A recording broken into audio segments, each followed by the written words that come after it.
korupsyon sa ating gobyerno. Bakit? Ang mga involved sa korupsyon ay nasa gobyerno rin. Ngayon, kung hindi nila maayos itong nangyayaring korupsyon sa ating gobyerno, sino ba ang dapat na mag-ayos para mahinto ang korupsyon? Di ba ang taong bayan? So, ipakita ng taong bayan na ayaw nila sa korupsyon.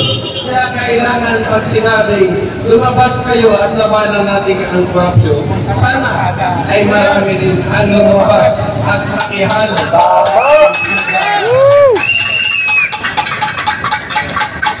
Ang sabi ng iba, si General Simoy, hindi lang na-appointment. Kaya hindi ko kailangan ng appointment. Pumasok ako sa armed forces. Ang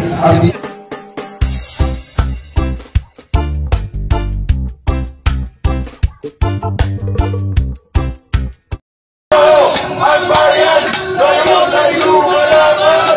Pakinggan natin ngayon ang boses ng isa sa mga grupo ng mga retirees. Naging general ito sa Armed Forces of the Philippines. Retired na rin po ito, si General Felizardo Simoy.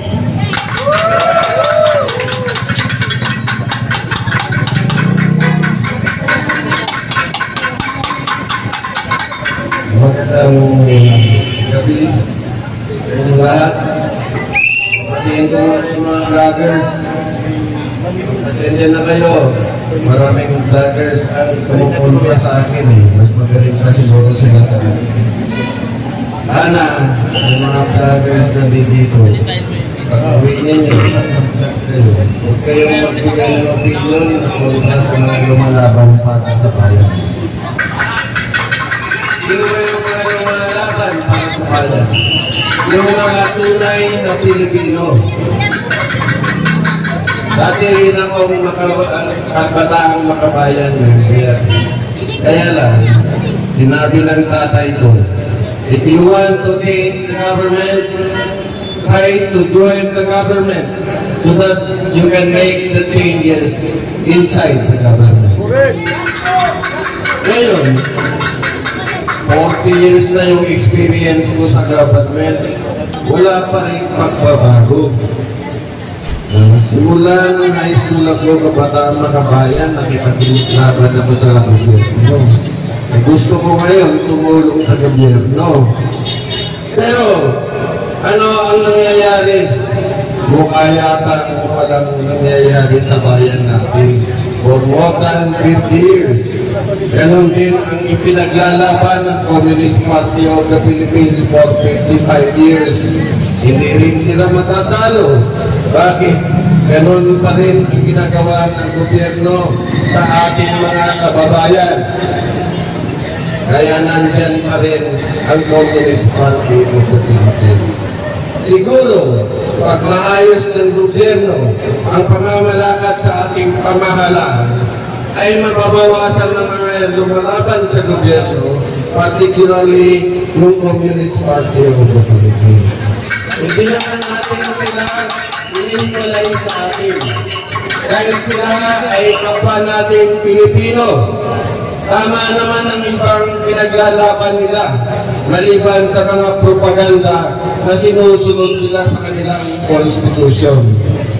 Ang Communist Party ay kunwari lang na lumalaban sa ating gobyerno, pero kunwari sumusunod sila sa ating konstitusyon. Pero sila ay merong sariling konstitusyon na sinusunod. Yun ang tama na dapat alam ng tao. Alam ang nangyayari ng ganito ay alam na alam ni Ka Eric. Magpapasalamat tayo kay Ka Eric dahil sa kanya ay nalalaman natin ang tunay na pinaglalaban ng Communist Party of the Philippines. Marami na rin akong nakasama na miyembro ng Communist Party of the Philippines. Kaya lang ang aming pagsasama ay sa magandang paraan. Tumutulong sila. Kagaya ni Caroben Guevara na namatay na lang, hindi pa tapos yung pinaglalaban. Si Caroben ay tumutulong siya ay bumalik sa pamahalaan, ay nagtrabaho siya sa aking opisina. Sa Capital. Napag-usapan namin kung ano ang dapat gawin para sa kabutihan ng ating bayan. At marami pang iba, kagaya ng mga 36 na former active NPA commanders o mga actually tatlong platoon leaders na kasama namin sa Davao nung kapanahonan ng Sparrow Operation. Sila rin ang nagtutulong sa amin kung saan yung mga kalaban. Bawal kasi ang paggamit ng armas sa paglaban sa ating gobyerno. Kaya ang pinaglaban ko ngayon ay pwede natin magbago ang ating gobyerno sa mapayapang pamamaraan. Si Kaya. Paano? Paggamit ng kahan. Dahil kami ay nagagaling sa Armed Forces of the Philippines na mga retirees.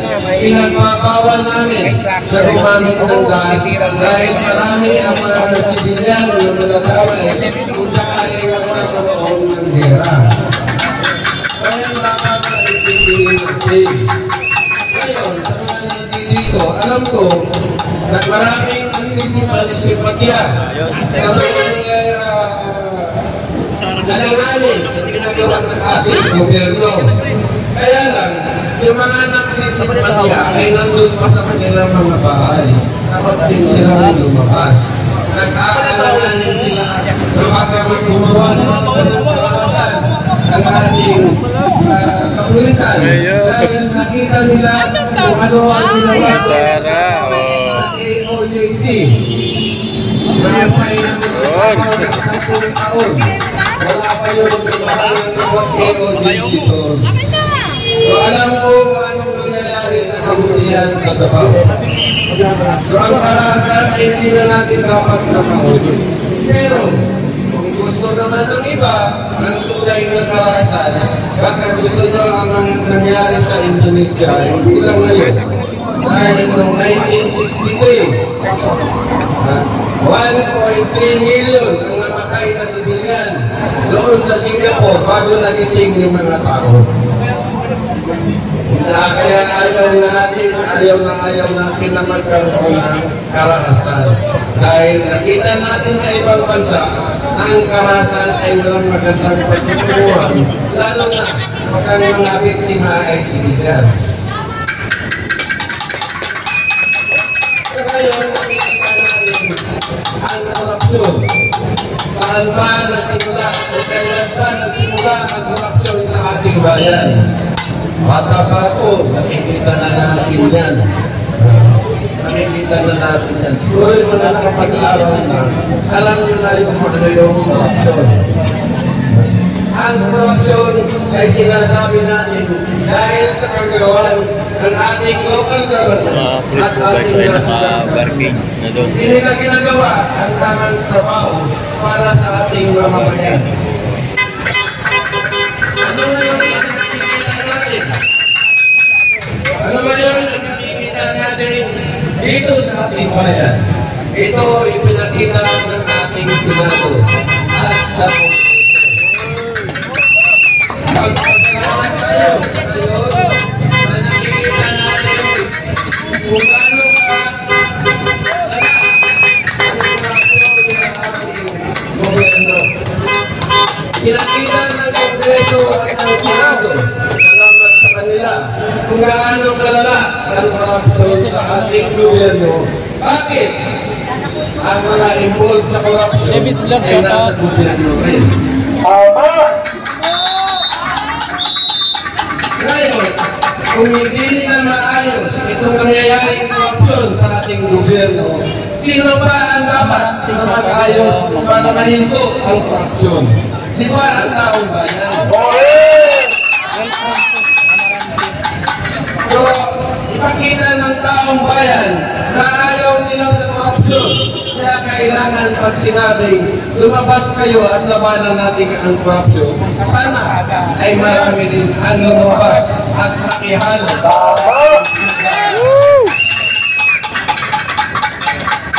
Ang sabi ng iba, si General Simo, hindi lang appointment niya. Kaya hindi ko kailangan ng appointment. Kung pumasok ako sa armed forces, ang ambisyon ko lang ay makatulong sa pagbabago sa bayan. Marami ang ino-offer sa akin, pero hindi ko tinanggap dahil ang boss ay corrupt. Hindi ako pwedeng magtrabaho sa isang boss. Correct! Ang issue ngayon ay infrastructure development, lalo na itong flood control projects. Maging commander ako ng dalawang Army Engineer Brigade, isa sa Maguindanao, isa dito sa Metro Manila. Ang area na nakoberan namin ng brigade commander ako 2007 to 2008 sa Maguindanao ay buong Region 11 and Region 12, dalawang region. Yung lahat ng infrastructure development sa mga malayong barangay, kami yung gumagawa. Electrification, farm to market road, school buildings, health centers. Bakit kinuha itong maliliit na project? Maliit lang ang punto noon eh. Ang school building doon is worth only about 500,000 pesos. Nakakagawa na tayo ng school building. Nagreklamo yung DPWH na bakit binibigay sa army. Ang trabaho ng army ang hanap ng kalaban. Pero ang engineer sa army hindi kalaban ang hinahanap. Ang engineer sa army ay tumutulong para maayos ang kabuhayan sa mga barangay. Yun ay dumami ang aming project ng panahon ni President Gloria Macapagal-Arroyo. Doon na nagsimula ang kalayaan sa Maritime Project na initiated ng ating Presidente Arroyo. Siya ang nagsimula kung paano maayos yung nasa barangay.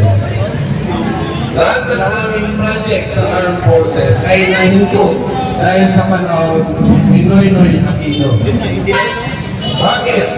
Dahil sa panahon ni Noynoy Aquino, ang kanyang advisor ay ayaw na makapenetrate kami sa mga barangay para mabigyan ng magandang buhay ang mga tao sa barangay. So, alam nyo naman kung bakit.